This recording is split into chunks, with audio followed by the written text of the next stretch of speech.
Hi welcome back to my channel. ఈ వీడియోలో చాలా ఇంపార్టెంట్ ఇన్ఫర్మేషన్ ఉంది, అక్కడ స్కిప్ చేయకుండా చూడండి. ఈ వీడియోలో ఏ టాపిక్ ఏ టైంలో వస్తుందో అది నేను డిస్క్రిప్షన్ బాక్స్లో ఉంది. మీకు కావాల్సిన టాపిక్ ఏదో సెలెక్ట్ చేసుకొని చూడండి. ఈరోజు వీడియోలో కామన్గా వాడే డయాబెటిక్ డ్రగ్స్, అవి ఎలా పనిచేస్తాయో, వాటి సైడ్ ఎఫెక్ట్స్, అవి వాడుతున్నప్పుడు తీసుకోవాల్సిన జాగ్రత్తలు ఏంటి, బ్లడ్ గ్లూకోజ్ మానిటరింగ్ గురించి, డయాబెటిక్ పేషెంట్స్ ఆరోగ్యం బాగాలేనప్పుడు తీసుకోవాల్సిన జాగ్రత్తల గురించి, food and exercise routine, diabetes యొక్క కాంప్లికేషన్స్, ప్రతి ఇయర్ డయాబెటిక్ పేషెంట్స్ చేయించుకోవాల్సిన టెస్టుల గురించి ఈ వీడియోలో ఉంటుంది. టైప్ 1 డయాబెటీస్లో ఇన్సులిన్ అనేది అసలు ప్రొడ్యూస్ అవ్వకపోవడం వల్ల మనం బయట నుంచి ఇన్సులిన్ అనేది మన బాడీకి సప్లై చేయాలి. ఇన్సులిన్ గురించి డీటెయిల్గా నెక్స్ట్ వీడియోలో చెప్తాను. టైప్ 2 డయాబెటీస్లో లివర్ అనేది ఇన్సులిన్ అని ప్రొడ్యూస్ చేస్తుంది, కానీ మన బాడీకి సరిపడా ఇన్సులిన్ని ప్రొడ్యూస్ చేయదు. వీళ్ళలో ప్రొడ్యూస్ చేసిన ఇన్సులిన్ కూడా మన బాడీ సరిగ్గా యూజ్ చేసుకోలేదు. అందుకే వీళ్ళు ఓరల్గా మెడికేషన్స్ తీసుకోవాల్సి వస్తుంది. మీరు తీసుకుంటున్న ఫుడ్ ఏమిటో దాని గురించి కంప్లీట్గా తెలుసుకున్న తర్వాతే తింటారు కదా, అలాగే మీరు తీసుకున్న మెడికేషన్స్ గురించి మీకు కన్ఫామ్గా తెలిసి ఉండాలి. కనీసం వాటి నేమ్స్ అయినా గుర్తుపెట్టుకోవాలి.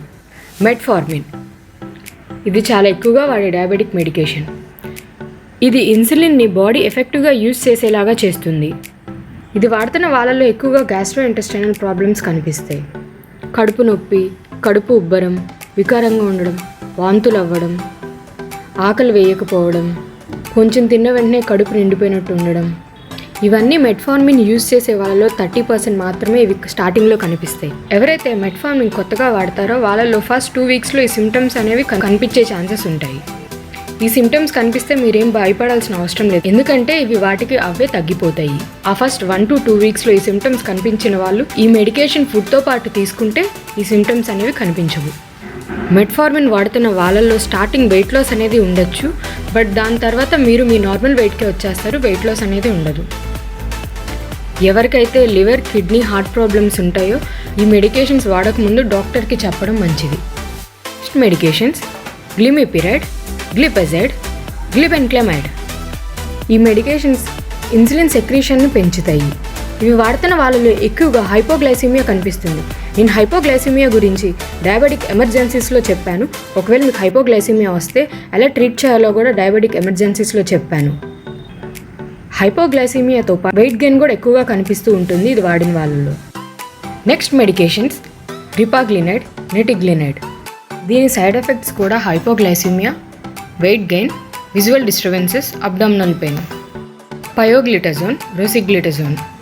ఇది వాడుతున్న పేషెంట్స్లో 2 to 3 kgs వెయిట్ గెయిన్ అనేది నార్మల్, కానీ 2 to 3 kgs కన్నా ఎక్కువ వెయిట్ గెయిన్ అవ్వడం, కాళ్ళు వాయడం, శ్వాస తీసుకోవడంలో ఏమైనా ఇబ్బందులు వెంటనే డాక్టర్ని కలవాలి. ఈ మెడికేషన్స్ వాడిన 2 to 4 వీక్స్ తర్వాతే మనకి దీని బెనిఫిట్స్ అనేవి కనిపిస్తాయి. సో ఇది యూజ్ చేస్తున్న వారు కంగారు పడాల్సిన అవసరం లేదు. మ్యాక్సిమం బెనిఫిట్ అనేది 6 to 12 వీక్స్ తర్వాత మనకి కనిపిస్తుంది. ఎకార్బోస్, ఇది కార్బోహైడ్రేట్స్ని స్లోగా అబ్జర్వ్ అయ్యేలాగా చేస్తుంది. ఇది తీసుకున్న పేషెంట్స్లో ఎక్కువగా కడుపు ఉబ్బరం అనేది కనిపిస్తుంది. ఈ టాబ్లెట్ వాడే కొద్దీ తగ్గుతుంది. దీన్ని మనం ఫుడ్ తీసుకుంటున్నప్పుడు ఫస్ట్ తీసుకోవడం వల్ల దీని ఎఫెక్టివ్నెస్ అనేది పెరుగుతుంది. ఎవరికైతే kidney, liver, inflammatory bowel diseases ఉంటాయో ఈ టాబ్లెట్ వాడకముందు డాక్టర్కి ఇన్ఫామ్ చేయడం మంచిది. Sitagliptin, saxagliptin, linagliptin. ఇవి ఇన్సులిన్ సెక్రీషన్ని పెంచుతాయి. మీకు ప్యాంక్రిటైటిస్ కనుక ఉంటే ఈ మెడికేషన్ వాడక ముందే డాక్టర్కి ఇన్ఫామ్ చేయాలి. ఒకవేళ ఈ మెడికేషన్ వాడుతున్నప్పుడు ఎక్కువగా కడుపు నొప్పి, ఎక్కువగా వాంతులు అవ్వడం, కాళ్ళు చేతులు వాయడం, స్కిన్ మీద ర్యాషెస్ రావడం, బ్రీతింగ్ ప్రాబ్లం కానీ ఏమైనా వస్తే వెంటనే డాక్టర్కి ఇన్ఫామ్ చేయాలి. ఎక్సెనటైడ్, లిరాగ్లుటైడ్. మనం తీసుకునే ఫుడ్లో ఉండే గ్లూకోజ్ బ్లడ్లో త్వరగా కలవకుండా ఉండేలాగా చేస్తుంది. ఇది వాడుతున్నప్పుడు మెడ మీద ఏమన్నా లంప్ లాగా ఫామ్ అయినా, లేకపోతే స్వెల్లింగ్ ఉన్నా, మింగడానికి ఇబ్బందిగా ఉన్నా వెంటనే డాక్టర్కి ఇన్ఫామ్ చేయాలి. Blood glucose monitoring. ఇప్పుడు మార్కెట్లో మనకి చాలా గ్లూకోమీటర్స్ రీజనబుల్ ప్రైస్కే దొరుకుతుంటాయి. మనం రెగ్యులర్గా గ్లూకోజ్ని మానిటరింగ్ చేయడం వల్ల మనం వాడుతున్న మెడికేషన్స్ సరిగ్గా పనిచేస్తున్నాయో లేవో తెలుస్తుంది. మన షుగర్ లెవెల్స్ కంట్రోల్లో ఉన్నాయో లేవో తెలుస్తుంది. అలానే మనం ఒక ఫుడ్ అండ్ వర్కౌట్ ప్యాటర్న్ని కూడా డిజైన్ చేసుకోవచ్చు.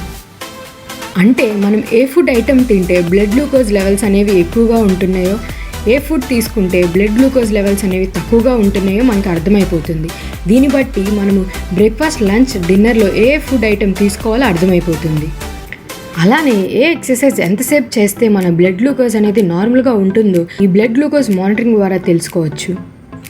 జనరల్గా డయాబెటిక్ పేషెంట్స్లో బ్లడ్ గ్లూకోజ్ లెవెల్స్ అనేవి తినకముందు 90 to 130 mg/dl ఉండొచ్చు. అదే తిన్న 2 hours తర్వాత చెక్ చేసుకుంటే లెస్ దాన్ 180 mg/dl ఉండొచ్చు. ఇవి డయాబెటిక్ పేషెంట్స్లో ideal blood glucose levels. Blood షుగర్స్ని ఎలా చెక్ చేసుకోవాలంటే ఇది మనం ఇంట్లో ఎవరి హెల్ప్ లేకుండా మనమే చేసుకోవచ్చు. బ్లడ్ గ్లూకోజ్ మానిటరింగ్ కోసం శానిటైజర్, కాటన్, మనకి బ్లడ్ గ్లూకోజ్ మానిటరింగ్ కిట్లో గ్లూకోమీటర్, స్ట్రిప్ అండ్ నీడిల్ 3 కలిపి వచ్చేస్తాయి. ఫస్ట్ మనం ఏ ఫింగర్ అయితే ఈ టెస్ట్లో యూజ్ చేయాలనుకుంటున్నామో ఆ ఫింగర్ని బ్లడ్ సర్క్యులేషన్ బాగా ఉండడం కోసం ఒక 1 minute ఆ ఫింగర్ని కొంచెం మసాజ్ చేయాలి. తర్వాత మనం ఆ ఫింగర్ని శానిటైజ్ చేయాలి. శానిటైజర్ పూర్తిగా ఆరేదాకా వెయిట్ చేయాలి. స్ట్రిప్ని గ్లూకోమీటర్లో పెట్టి ఆన్ చేసి రెడీగా ఉంచుకోవాలి. నీడిల్తో ఫింగర్ని ప్రిక్ చేసుకోవాలి.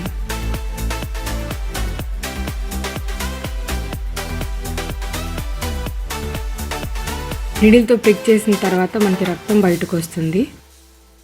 మన దగ్గర ఉన్న స్ట్రిప్ మీద రక్తాన్ని అంటించాలి. ఆ స్ట్రిప్కి రక్తం అంటుకున్న వెంటనే గ్లూకోమీటర్ మీద రీడింగ్ చూపిస్తుంది. సో డయాబెటిక్ పేషెంట్స్ ఫ్లూ కానీ వైరల్ ఇన్ఫెక్షన్ వచ్చినప్పుడు రెగ్యులర్గా ఫుడ్ తీసుకోకముందు, పడుకోకముందు బ్లడ్ షుగర్స్ లెవెల్స్ అనేది రెగ్యులర్గా చెక్ చేసుకుంటూ ఉండాలి. గ్లూకోజ్ లెవెల్స్ పెరుగుతుంటాయి. కుదిరితే కార్బోహైడ్రేట్ తక్కువగా ఉండే meals blood glucose levels normal రేంజ్లో ఉండేటట్లు చూసుకోండి. ఫిజికల్ యాక్టివిటీ అనేది చేయకపోవడమే మంచిది. ఎక్కువగా ఫ్లూయిడ్స్ అనేవి తీసుకుంటూ ఉండండి. రెస్ట్ తీసుకోండి. ఒకవేళ మీ blood glucose levels 24 hours 240 mg/dl కన్నా ఎక్కువగా ఫీవర్ అనేది కంటిన్యూస్గా 101 degrees కన్నా ఎక్కువగా ఉండడం, లూజ్ మోషన్ 6 hours కన్నా ఎక్కువగా ఉన్నప్పుడు డాక్టర్ని కలవడం మంచిది. డయాబెటిక్ పేషెంట్స్ ఒక బ్యాలెన్స్డ్ డైట్ని ఫాలో అవ్వాలి. మీల్స్ అనేది అసలు స్కిప్ చేయకుండా ఉండాలి. మీకు ఇచ్చిన మెడికేషన్స్ డాక్టర్ చెప్పినట్లు వేసుకోండి.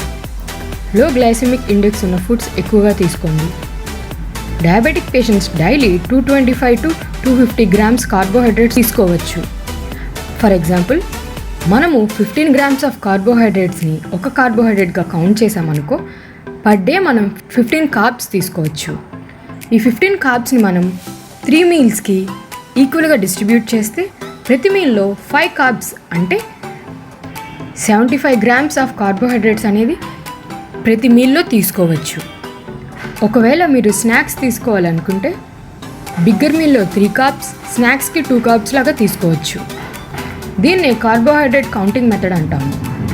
డయాబెటిక్ పేషెంట్స్ ప్లేట్ మెథడ్ని కూడా ఫాలో అవ్వచ్చు. అంటే మీరు తింటున్న ప్లేట్లో హాఫ్ ప్లేట్ వచ్చి నాన్ స్టార్చ్ వెజిటేబుల్స్ అంటే లో కార్బోహైడ్రేట్స్ ఉండే వెజిటేబుల్స్ని తీసుకోవాలి. అలాగే ఇంకో హాఫ్లో 1/4 ప్రోటీన్ రిచ్ ఫుడ్ తీసుకోవాలి అండ్ 1/4 కార్బోహైడ్రేట్స్ రిచ్ ఫుడ్ తీసుకోవాలి. అంటే ఎగ్జాంపుల్ రైస్ కానీ పొటాటోస్ కానీ తీసుకోవచ్చు.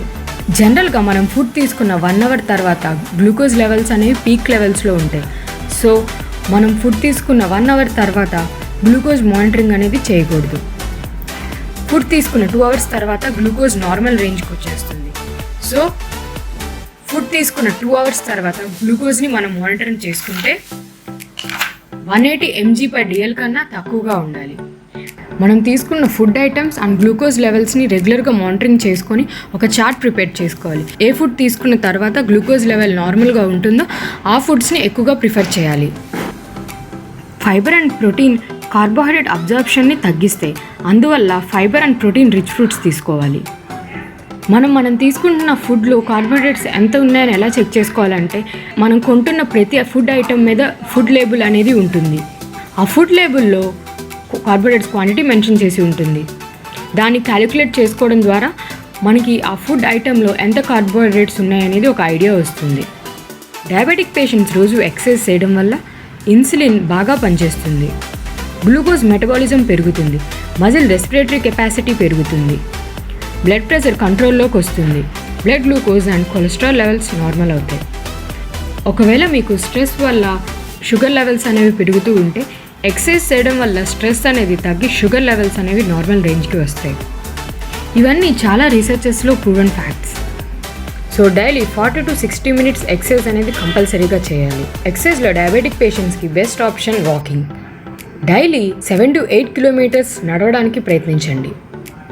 వాకింగ్తో పాటు యోగా అండ్ మెడిటేషన్ చేస్తే చాలా మంచిది. ఇందాక చెప్పినట్లు ఎక్సర్సైజ్ వల్ల ఇన్సులిన్ లెవెల్స్ పెరిగితే అందువల్ల బ్లడ్ గ్లూకోజ్ లెవెల్స్ అనేవి తగ్గుతుంటాయి.